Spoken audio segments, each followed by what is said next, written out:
Olá, consciências empreendedoras do capital humano, está no ar Proseando com Marcos Terra. E hoje, que privilégio receber um grande profissional, professor de história, mas ao mesmo tempo o homem do campo e que trabalha com terapia com os cavalos. Rodrigo Fernandes, aqui conosco. Gratidão aos voluntários, gratidão às empresas cidadãs que colaboram com o nosso programa focado no desenvolvimento humano contínuo. Gratidão, continue nos auxiliando e pedimos aos outros voluntários que ainda não se inscreveram no canal, façam comentários, além de escrever, e também nos comentários curta, e naturalmente ative o sininho para ganharmos maior publicidade e ajudar outras pessoas dos quatro cantos do planeta Terra. E vamos que vamos!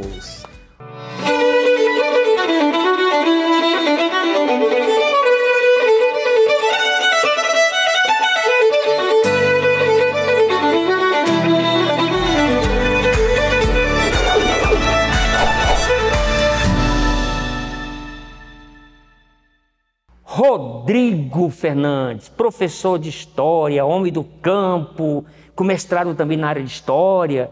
Fala um pouquinho dessa boa muvuca, Rodrigo, para nós. Boa tarde a todo mundo. Bom, eu sou professor já há alguns anos, né? Trabalhei na educação formal por alguns anos, mas sempre, digamos, numa crise com o que é, né, o sistema educacional ortodoxo.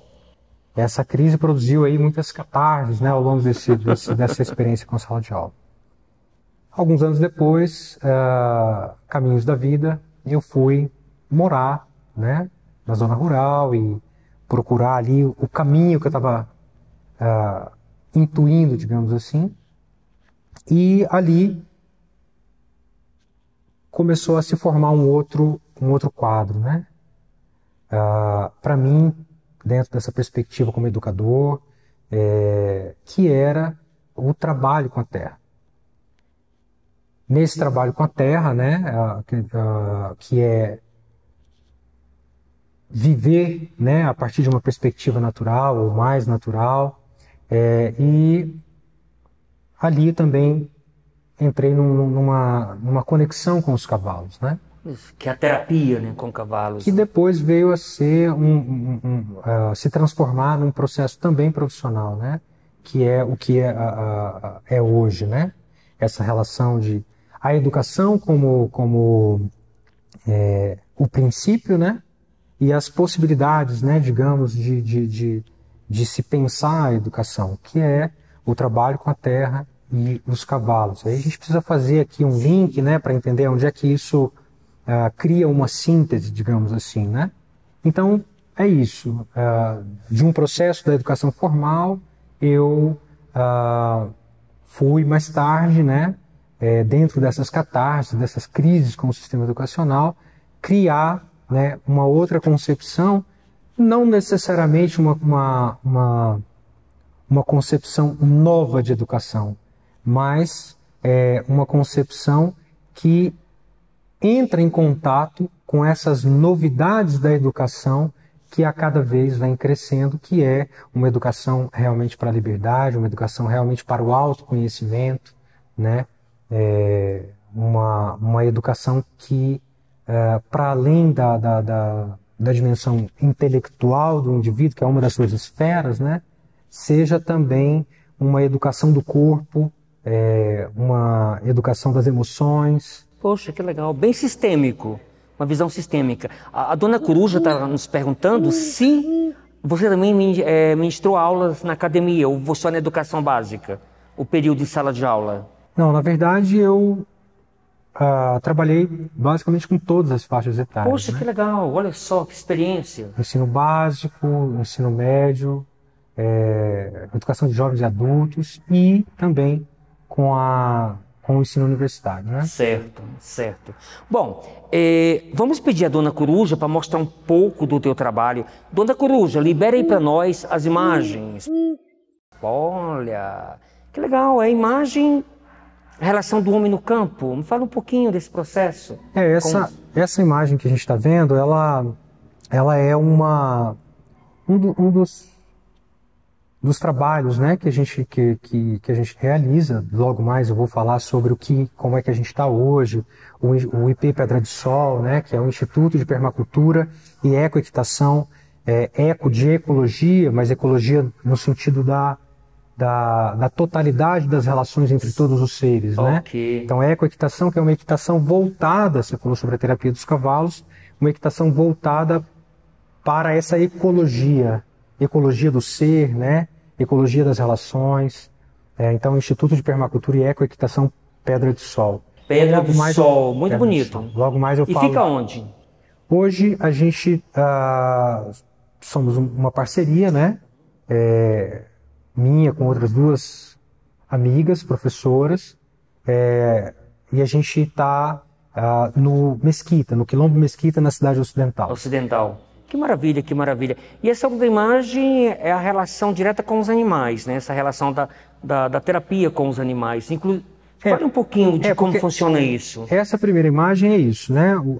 As crianças vão, a ideia é aquilo ali, interage, coloca os pés no chão, porque a terra tem uma comunicação, né? A terra tem um modo de falar conosco de maneira bastante sutil. Então, pés no chão, trabalhar a manualidade com a terra, plantar, essa relação com os vegetais.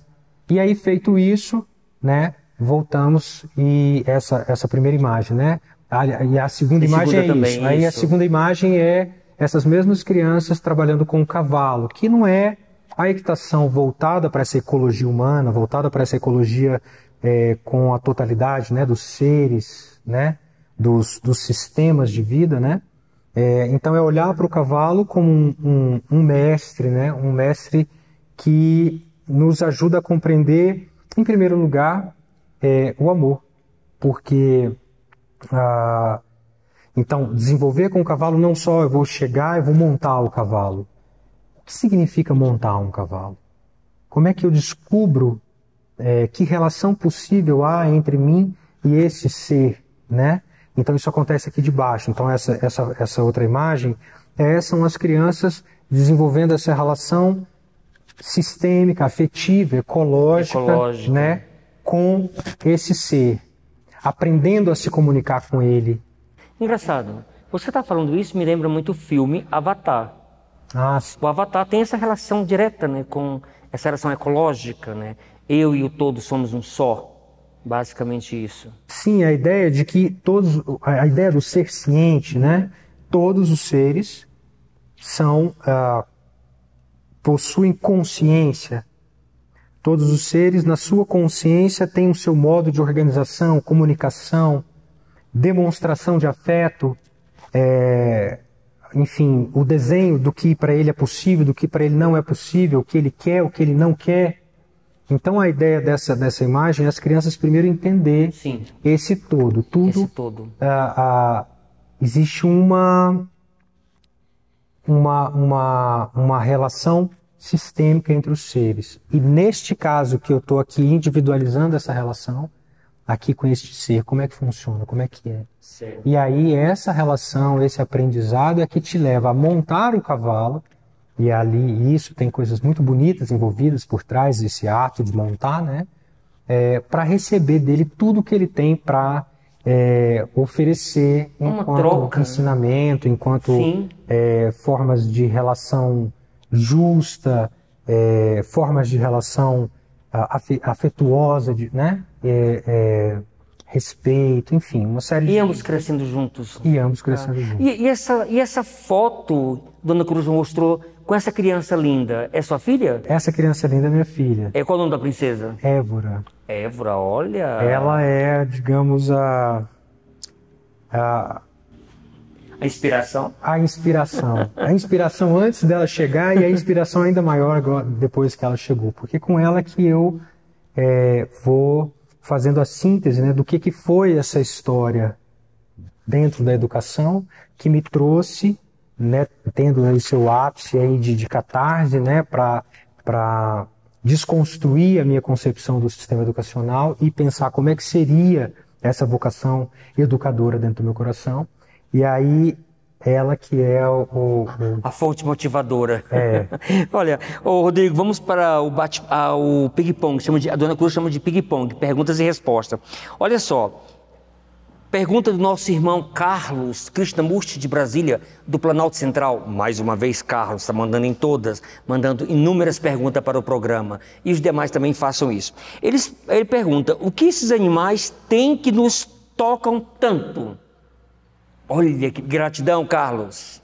Isso é interessante, porque o que acontece? Assim, quando você olha para a história humana, como é que ela se desenvolveu, houve, digamos, foco, né, de uma compreensão desses seres que nós nomeamos por animais, uma categoria que, né, mais um tanto imprecisa, porque ela não fala sobre quem são cada um desses seres. Mas hoje, nesse momento que a gente está vivendo, nos resta essa pergunta: por que que eles, apesar dessa história, nos encantam? Bom, a minha percepção é de que esses seres que a gente chama de animais, mas isso é difícil porque cada um tem uma particularidade. Eles têm um modo de estar no mundo muito mais próximo daquilo que nós estamos caminhando para alcançar, que é não a mente, mas a consciência. Olha, muito interessante. Então, toda vez que nós nos relacionamos com eles, por alguma razão, o que magnetiza é essa coisa sutil, né? De que nos chama a atenção, porque nós somos muito mentais, muito lógicos, muito racionais. Aquela e eles visão muito estreita. São pura consciência. Tem uma mentalidade, mas são pura consciência. E como pura consciência, então a maneira deles estarem no mundo, de se relacionarem, criarem a sua sociabilidade, demonstrarem sentimentos, etc., é inteiramente diferente da nossa. Olha, interessante. Porque são seres em que o amor é realmente um carro-chefe da sua experiência. Assim, dentro daquilo que nós ainda podemos compreender sobre selvagem, né? E como eles trazem isso para isso que nós chamamos de doméstico. Mas que, na verdade, eles estão vindo ali como doadores, como agregadores, mestres, como... Sim. Agregador. Muito bem. Olha aí, vamos para a próxima pergunta, é da Gal Franco de Brasília. Gratidão, Gal. Quais os alimentos com maior carga de agrotóxicos? E naturalmente, quais as consequências, né? Quando nós temos esses grandes vilões que colocam, quer dizer, nem é um alimento, né? É o homem que coloca lá o excesso. Tanto é que dizem que a Europa... não se usa mais esses agrotóxicos e o Brasil está usando, e a Europa cortou comprar legumes e verdura do Brasil com agrotóxicos. Quais são os grandes vilões? Então, eu acho que... E as consequências no campo da saúde? Essa pergunta, aliás, ela abre um leque imenso, né? Mas eu vou tentar sintetizar da seguinte maneira, porque talvez seja o mais, digamos... importante em termos das consequências, que é o que ela coloca. Os vegetais, como nós conhecemos, um reino, né? Dentro das nossas nomenclaturas.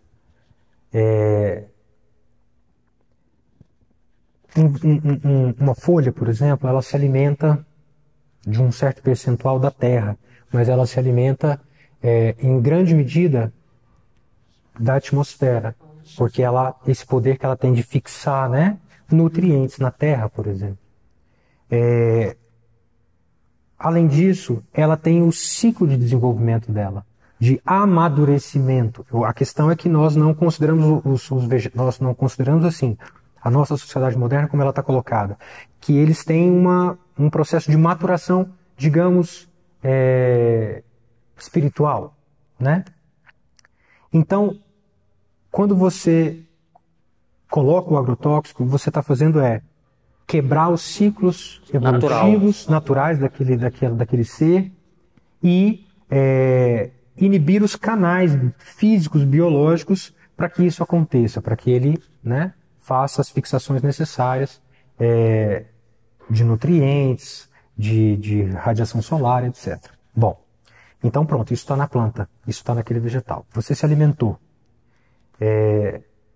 O seu corpo também tem os mesmos mecanismos. Então eu vou falar de um deles, que é o mais, digamos, o fígado. Esses agrotóxicos vão para o fígado, que é quem faz a limpeza do sistema, né? Ao ponto, então, que o fígado não faz mais essa limpeza do sistema. Então, quando isso acontece, o que você está fazendo, você está, através do alimento, gerando a pane do sistema, do seu corpo, da sua mente, né? Enfim, de tudo isso. Bom, então isso já é uma consequência catastrófica. Difícil de dizer, assim, mas em relação a grandes vilões... Tomate. Tomate? Pimentão. São duas, por exemplo, para citar um exemplo. Mas a maioria. A maioria. A dona Coruja pior que agora aqui no meu ouvido, porque ela adora um tomate com pimentão. Tem que ficar de olho, viu, dona Coruja? Alimentos orgânicos, que vocês trabalham com alimentos orgânicos, né? E aí a grande pergunta, por que o alimento... Muitas pessoas me perguntam, mas por que os alimentos orgânicos são tão caros?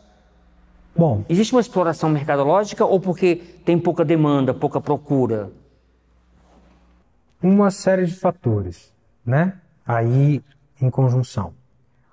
Uma delas, é claro, de fato, é como nós hoje acreditamos, equivocadamente, de que aquilo que é saudável, de aquilo que é bom, né, deve ter um valor agregado de capital social que faça com que aquilo não seja para todos, né? E aí tem questões mais pragmáticas. Por exemplo, o que é uma iniciativa interessante, mas que às vezes encarece muito, né, o produto orgânico, que é o processo de certificação desses produtos, né? Muitas vezes a certificação de uma agricultura orgânica encarece muito o processo produtivo. Que obriga o produtor a pagar o selo, né, para poder vender. Então isso vai para o produto. Porque o que acontece? A produção do orgânico. Quando a gente fala em produtos orgânicos, você está falando em uma ideia de alimento. Mas por trás dessa ideia você tem várias técnicas de produção. E aí isso é uma outra... Ou para outro proseando. Para outro proseando. Mas basicamente, você pode produzir mais, digamos assim, sem grandes custos, sem custos muito elevados, se você consegue compreender a dinâmica da natureza. Por exemplo... E se é um selo? A questão do selo é que, bom, nós vivemos numa circunstância em que você precisa provar que o que você está dizendo que de fato é. É interessante, é importante. Mas encarece. Encarece, mas você tem algumas outras possibilidades, né? Sistemas familiares, né, de certificação. Existe um processo de fiscalização vindo dentro da agricultura familiar, né? Uma outra iniciativa interessante que quando logo mais eu falar sobre o Pedra de Sol,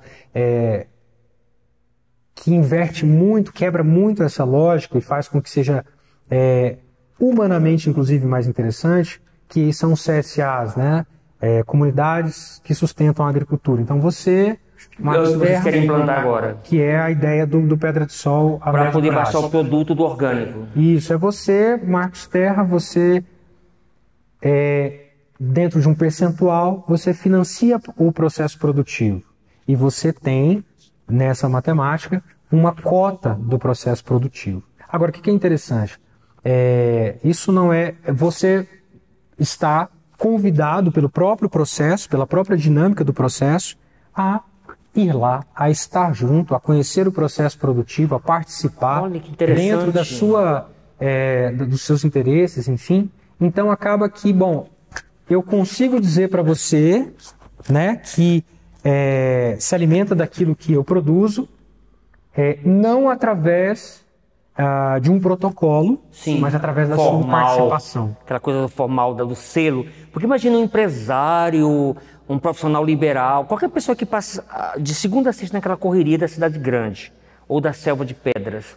De repente ele tem a oportunidade de ir na comunidade que ele ajuda na produção, vivencia, fica descalço na terra, ajuda a colher o repolho, o tomate. Olha a interação. É outra relação. É a possibilidade de você criar essa relação subjetiva. Sim. Porque essa é a grande questão do nosso processo que a gente está vivenciando, né? De um adoecimento mental, emocional, coletivo. Rodeado de prédios.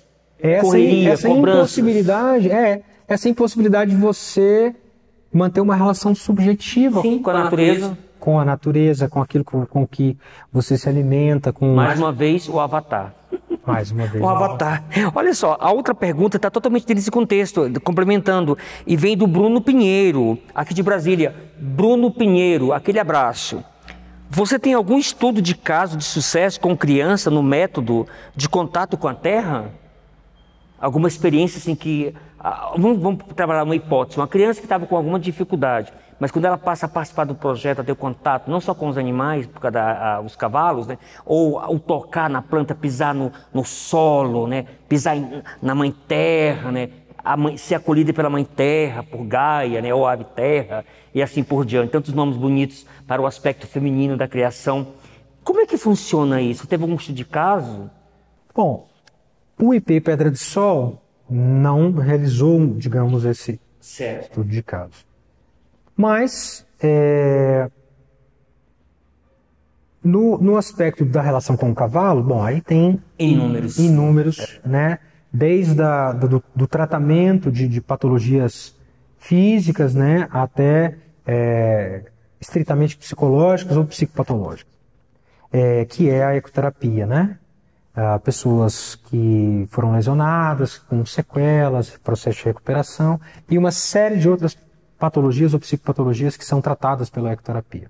Bom, e existem também, eu digo dessa maneira mais imprecisa porque eu não tenho aqui para citar algum estudo de caso, mas existem vários, né, demonstrando não só com os cavalos neste contexto de contato,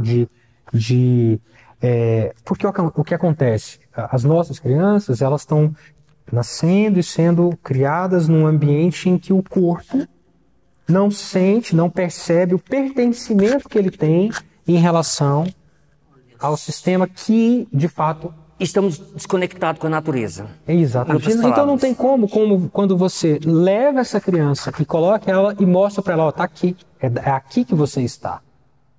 Não é na selva de pedras, é aqui. Esse é o lugar que está te trazendo. E não tem como isso não ter um efeito de alinhamento desse ser. Dos chakras, né? De alinhamento dessa criança, dos chakras, dos centros energéticos. Não tem como. Só se você não fizer nada, só colocar ela lá e deixar ela. A intuição dela carrega ela. Olha só, interessante. Então, assim, e aí existem os estudos, sim, né, dessa interação com a natureza, principalmente vindo aí dos institutos de psicologia, né? O pessoal que trabalha mais diretamente com essa produção intelectual em torno dessa relação com a natureza, com os outros seres, os animais. Muito bem. Curiosidade, vou comprar o projeto, quero participar. A relação cifrão é um investimento alto para ajudar uma comunidade a produzir e participar com a comunidade? Pensa assim de uma forma genérica. É um investimento muito alto? Um investimento, você diz... Para poder participar da produção na comunidade, estou ajudando aquela comunidade a produzir os produtos orgânicos. Não, na verdade, assim, o custo do investimento, por exemplo, dentro dessa lógica, né? Em primeiro lugar, é você definir o que é que você consome de alimento. Ok. É proporcional. Se é só você, sim. Olha, interessante. Família. Né? Então, bom, eu tenho uma necessidade semanal, digamos assim, de tantos produtos. Ok, isso é proporcional. Quanto? E aí, bom, então a produção desses produtos que você se alimenta, né? o custo dessa produção, nessa percepção individualizada, é uma possibilidade. Sim, se você sim. quer um outro envolvimento, quer criar uma outra... Enfim, isso é uma coisa muito livre. Mas, em termos básicos, é isso. Você... Perfeito. Olha só, a dona Cruz acabou de falar que está nascendo o bisneto dela, é 80 anos, né? Então já quer colocar nesse projeto dentro da terra, brincar com a terra, né? E assim por diante.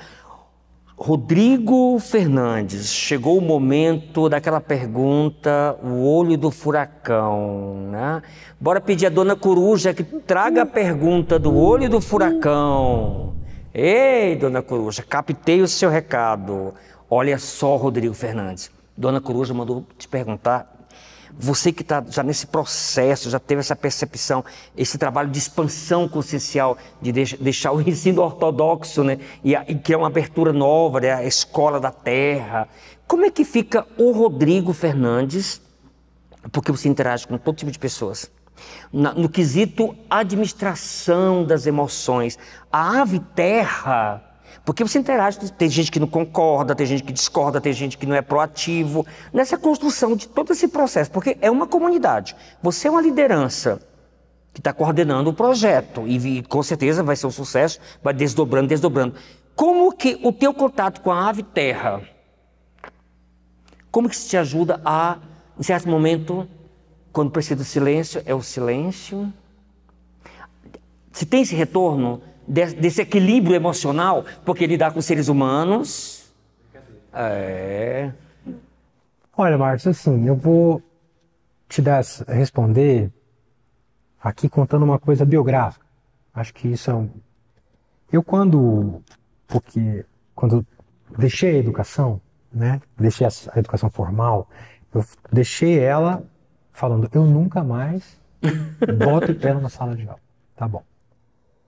E durante alguns anos, eu tinha aí um processo meu, esse aspecto aí subjetivo do Rodrigo, que era, cara, eu quero ir para o meio do mato a não sei quantos quilômetros, e eu quero ficar ali, quero plantar o que eu vou comer e pronto, viver sol e lua. Ponto. Mas, a gente sabe, a Terra, Gaia, é uma consciência. Ave terra. Ave terra é uma consciência e ela tinha outros planos, né?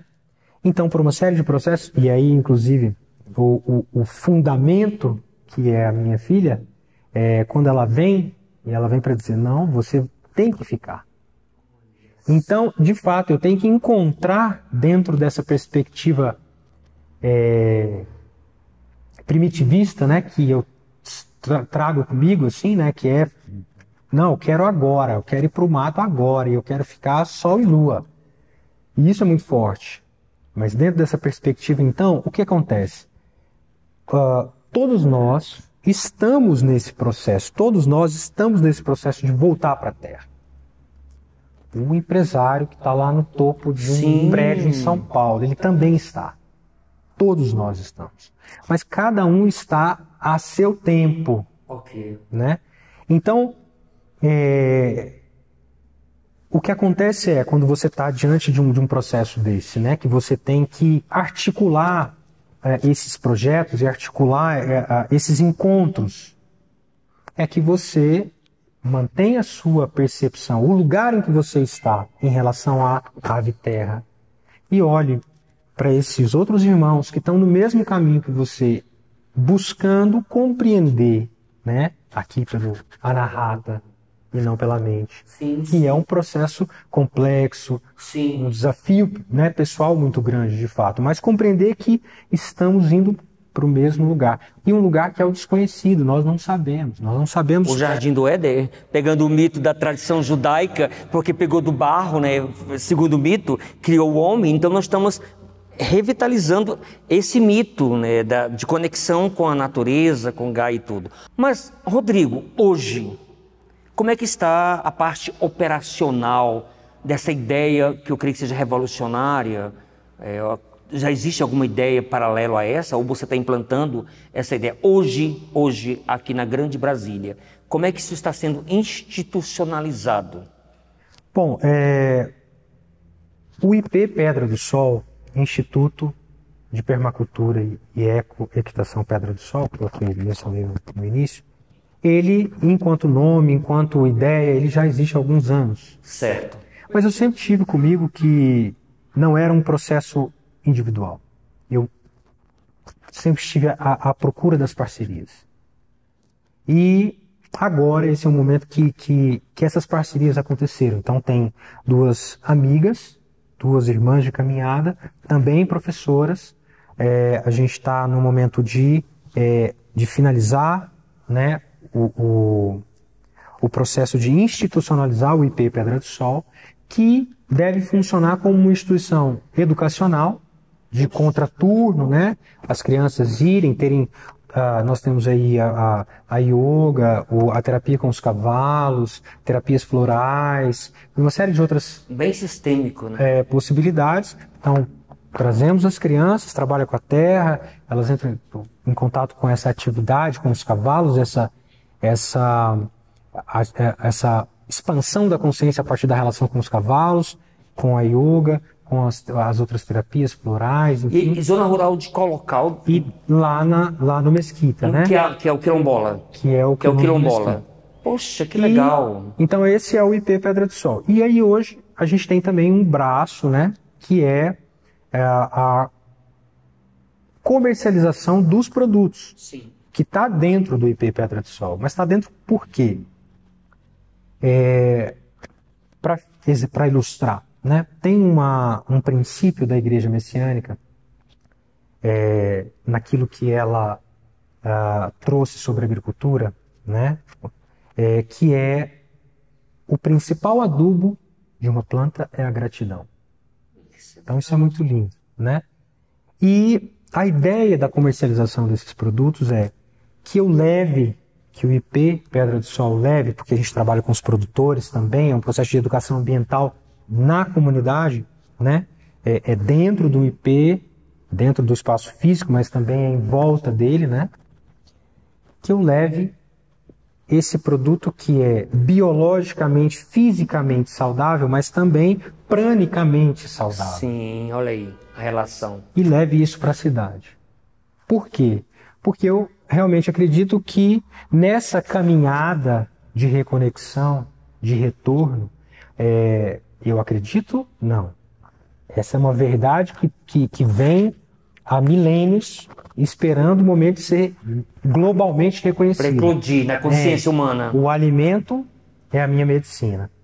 É Hipócrates. Hipócrates. O pai da medicina. Que teu alimento seja o teu remédio. Exatamente. Né? Basicamente isso. Não, e quando você faz, dentro da visão da Igreja Messiânica, que a gratidão é o adubo, eu nunca tinha associado uma coisa com a outra. Por quê? Porque muito interessante. O universo dos vegetais, digamos assim, ele interage consciencialmente com você. Então, quando você olha para ele dentro dessa relação consciencial, e o seu estado de espírito é esse, de ser grato pelo papel, pelo trabalho, pela função, enfim, pelo que ele está ali, que não é só alimentar seu corpo, mas alimentar todo o universo sutil que está em volta de você. Então essa gratidão é o que também gera uma propulsão biológica também desse alimento. Então a ideia do Produtos Orgânicos Pedra do Sol é justamente levar esse alimento vivo para esse processo e esse propósito de recuperação do alimento medicina, né? Que a história, enfim, está aí aguardando o momento para que isso seja... Maturidade da humanidade. Maturidade da humanidade. Não, e você, mais uma vez, não sendo prolixo na comunicação, de novo o Avatar. Porque você escreveu o Avatar e agora vou desdobrar um pouquinho mais. Lembrei da ET Sheliana, que ela fala que no planeta dela, segundo a Sheliana, eles honram os vegetais, agradecem os vegetais por ser a fonte de alimentação deles. Fora a energia prânica. Então, ou seja, olha como é que a coisa vai desdobrando. E eu digo assim, que as verdades elas vão se encontrando. Uma verdade ali, enquanto com a verdade daqui, tudo pelo mesmo fundamento. Nós que desconectamos, vamos dizer assim, desse homem barro, desse homem do mito da tradição judaica, do homem barro, né, que foi feito do barro, nós estamos querendo só ficar no artificialismo e estamos adoecendo. Olha, vir ao nosso programa tem que receber um mimo, uma terapia do afeto. Isso aqui é uma lembrancinha para esse professor de história, esse homem do campo, se puder abrir, né? A caixinha de Pandora, cheia de segredos. A inspiração do nosso irmão querido Jô Soares, né, que nos inspira com uma grande consciência de comunicação. Obrigado. E cheio de guloseimas, né?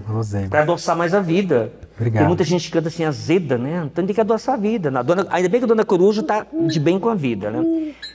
Vamos agora brindar para saudar, né? Saudar a nossa, esse momento de possibilidade. E ave terra, né? Ave terra. Ave terra, ave terra, ave terra. E vamos que vamos!